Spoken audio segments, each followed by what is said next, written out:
Yeah, I don't think this tire is coming off the ground, bud. Nah, man, it'll work. Is it off yet? No, not even close. Hold on. You've maxed out that jack. No, it's not all the way up yet.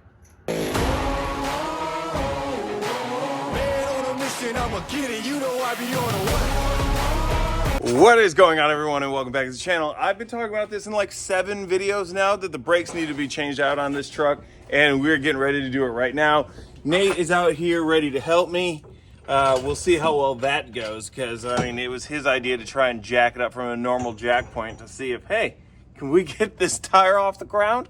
Oh, and behind me, you might be wondering, what's up with his car? Yeah, that's in another video. You know, I'm not OSHA, but I would probably say sliding underneath the vehicle to jack it up probably isn't the wisest. On the spot first. Yeah, you know what you could have done? You could have done that without you underneath it. Well, yeah, but like, it's not gonna fall right now. Not even lifting it up yet. Yeah, you're right. It's not gonna fall. How can I take the air out of these tires? So Nate's over here getting the wheels off right now. For this, we did have to jack it up from the rear end just to get the tires up off the ground high enough. This thing has enough suspension travel that there was no way lifting it from a regular jack point with the jack that we have was gonna work. How much would you say those tires weigh? Don't hurt your back, lift with your legs. That was all back. At least 100 pounds. Oh, okay, cool. Now that he's got that off, we're gonna just inspect the brakes. There's a couple sections here on the rotor that I'm not incredibly thrilled with, but I actually do think that you might be right. These might still be good. If anything, like Nate had said, we may be able to just machine these, but what do you think? I think they're good. All right, so we're gonna go ahead and keep these rotors on here. I had bought replacements just in case, but since we're not gonna need those, we're gonna go ahead and just focus on getting the pads in place.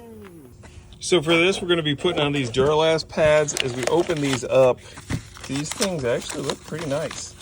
If you look from the side, they have kind of a flat surface right here. Now, one thing you'll wanna make sure that you avoid is ordering them for the electronic e-brake if you don't have one. I made that mistake. From the side for the e-brake, the electronic e-brake, they're more of a slant from the bottom towards the top. So these ones here will work. Let's go ahead and start getting these on the truck.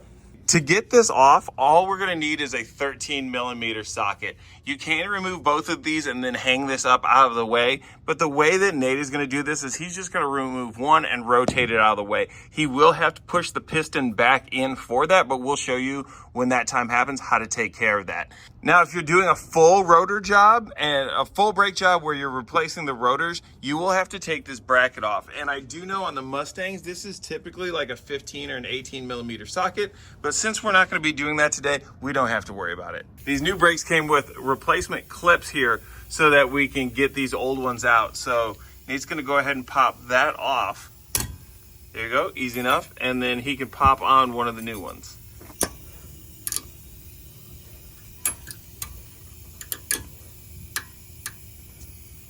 Easy enough. It's the easiest someone. Looking at the old ones here, there's nothing really wrong with these, but if we're getting new ones, might as well go ahead and put them on there, extend the life of them. So as you can see here, Nate has the new clips in place. If these clips aren't exactly where they need to be, it's gonna make it a little bit difficult for these brake pads to go in because they have very small tolerances. But if you look right here, you have these clips and alignments to get them where you need them to be, so it shouldn't be much of a problem. With the new brake pads, you can see we got a lot more life on these things, a little bit thicker. These shouldn't kick up as much brake dust as what the previous ones did. We have a ceramic pad with us now. So what Nate's gonna be doing is he's gonna be sliding these ends here into these grooves right here to align it.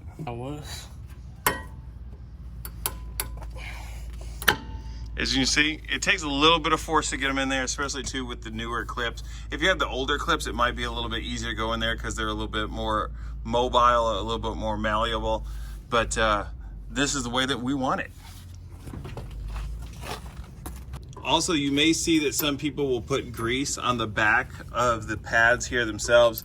That's just to make sure that you don't hear any squeaking initially upon install. You can do that. There's nothing against doing that, but it's not a necessity on most vehicles. Now, if you have a brake setup like this, you may have to press this in. So what he's gonna do right now is he's gonna take the C-clamp, put it against the back, and then put the end here against the piston, making sure that we don't hit any of the lines or any of the fitments back here or any of the fittings back here. So he's been using this section right here, as you can see as he sets it up, to make sure that he's got a solid mount there to press it up against and nothing happens.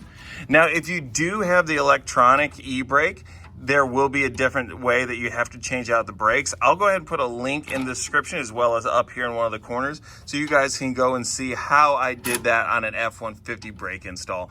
Now, Raptor and F-150, both F-150, so brake install is gonna be the same.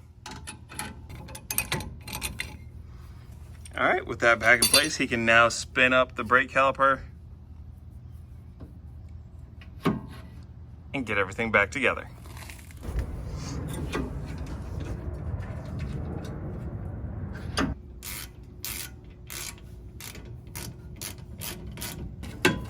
Now with everything in place, you will have some wiggling in here because your brake pad is supposed to move, because you'll see your piston closes everything down. So if you do have some wiggling, don't worry about it. As long as everything's torqued down to your specs, you're gonna be good to go. Now all we have to do is get the tire back on, take it out on the road and test it. Nate's in here getting everything torqued down right now. With the Raptor, it's 150 foot-pounds. All right, that does it for the brake repair here on the 2017 F-150 Raptor Gen 2. It went pretty easy. Most brake jobs kind of are. When it gets into the electric e-brake, that's where some people have a little bit of problems, but everything's all good. We did a trip recently to move Gabby out to North Carolina, and while we were doing that, we had a problem with our front diff. Apparently there's an issue with the solenoid that controls the IWE in that, so we're gonna have to replace that. We'll cover that all in another video. We are here working on Nate's car, but we wanna film as much as we can and actually find out what's wrong with the vehicle before we start posting about that. So that will be coming in some upcoming videos. And to make sure that you don't miss those, go ahead and hit that subscribe button. Go ahead and hit the bell notification so you know when any of the videos come out. And if you would please just do me a small little favor and go ahead and hit that thumbs up button before you guys leave. We'd really much appreciate it. Until next time, peace.